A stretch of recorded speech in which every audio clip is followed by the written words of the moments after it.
Public Protector Busisiwe Mkhwebane has released a number of reports on investigations conducted by her office. Out of the 35 reports released, 13 of the complaints were found to be unsubstantiated claims and have now been closed. Western Cape Health MEC Nomafrench Mbombo was among those cleared of any wrongdoing. In addition, a case pertaining to the SABC in reference to an SABC appointment in 2017 was also found to have been irregular. Busisiwe Mkhwebane, the Public Protector, joins us now via Skype. Public Protector, thanks so much for joining us. Welcome to Morning Live. Thank you. Good morning to your listeners and viewers. Yes, Leanne, thank you. Thanks for joining us again. Let's talk to the reports. I mean, quite a few reports released, 35 reports released, which are a combination of substantiated and unsubstantiated allegations. What criteria is actually used by your office to investigate them?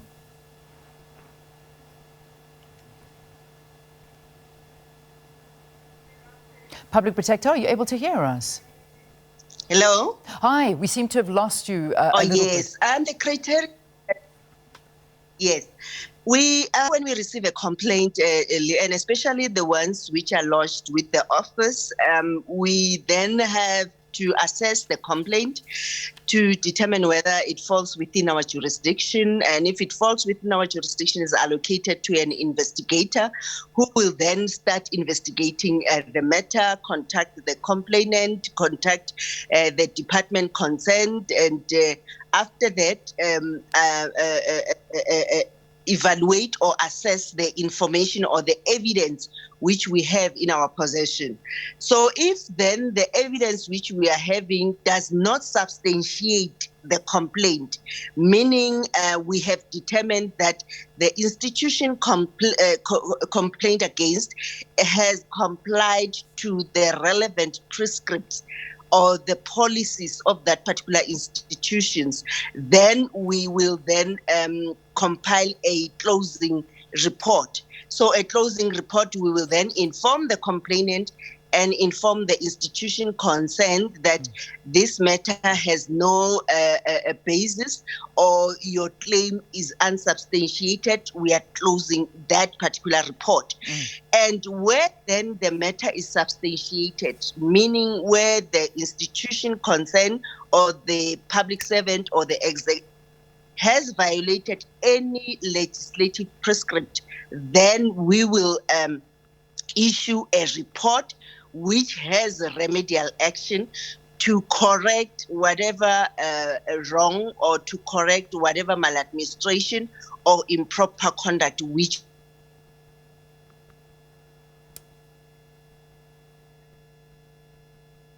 All right, looks like the connection there has frozen. We've really been trying so hard with the Public Protector because it's such an important conversation to have at this time. Looks like we have got her back. So sorry about this, Public Protector. It just seems that the connection keeps breaking with us. So I'll ask you another question just to sort of elaborate a little bit more. How many investigators are actually employed by your office, firstly, and what are used or qualifications needed to be an investigator? We around 166 legally qualified investigators. So all the 18 offices of the Public Protector, meaning we've got regional offices where those offices are headed by a regional manager who's at a senior investigator level. Well, in public service, they'll call them deputy directors. And then we've got 9 provincial offices. We call them provincial representatives, and they are legally qualified as well. And they are at the level of a director. And then at the head office, we also have those at the level of a director who are chief investigators, where the senior investigators are reporting to. And then we also have executive managers who are also legally qualified, who will then also manage their various branches.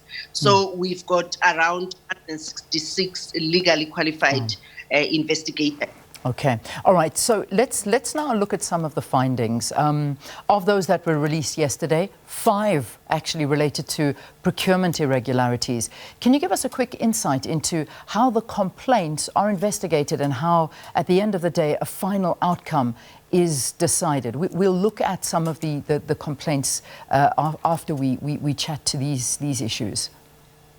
As I said, that when a complaint is lodged, we assess whether the complaint falls within our jurisdiction. As you'd know, that the public protector investigates any improper conduct in state affairs or in public administration. So once the file is allocated to an investigator, we issue what we call a document request letter to the various institutions, where we will request all the evidence relating to that particular procurement. The advertisement of the tender, the people who have submitted their bids, and the bid evaluation committee details, bid adjudication committee, how they came about what that particular tender. So what we are checking whether the award falls or was within the relevant prescripts. If it's relating to most of the procurement related issues are regulated by Section 217 of the Constitution and the Public Finance Management Act, or the Municipal Finance Management Act if it's relating to a municipality. So there have been quite high-profile cases as opposed to other complaints, it seems. And I remember when you took the public protector position, you said you really wanted to focus a lot on the ordinary man or lady in the street as opposed to all of these high-profile cases. However, as soon as you've moved in there, the high-profile cases seem to have taken over, and there are so many of them. How many high-profile cases do you receive compared to general complaints in terms of percentage? Leanne, even if I said that, but remember, I don't also determine how the complaints are submitted to the office, because people will normally submit complaints to the office. But then I must say that out of 100%, only 5% of our complaints we can as high complaints. 95% definitely is complaints which are affecting the grassroots, the marginalized, and those who are poverty-stricken. So that's what we are normally busy with. Unfortunately, the media will focus on this 5% because it affects the executive, or it affects institutions like your ESCOM or your SOEs, or even departments which have engaged into those procurements, or you'll find that the executive is a minister or mayor. So that forms 5% of our investigations. But normally we are faced with complaints which are from men on the streets and people who really need our help, who cannot even afford to take the departments to court. Yeah. Public Protector, I'm going to ask you if you don't mind just spending a few more minutes with us. We need to take the news. We've had some connectivity problems, so we haven't gotten to the crux of the interview. So if you don't mind to just stay on after the news, we can continue our interview. We'd really appreciate your time. And we'll pause. I think the Public Protector's fine with that. And we'll go to the news with Sakina, and we'll come back to this interview.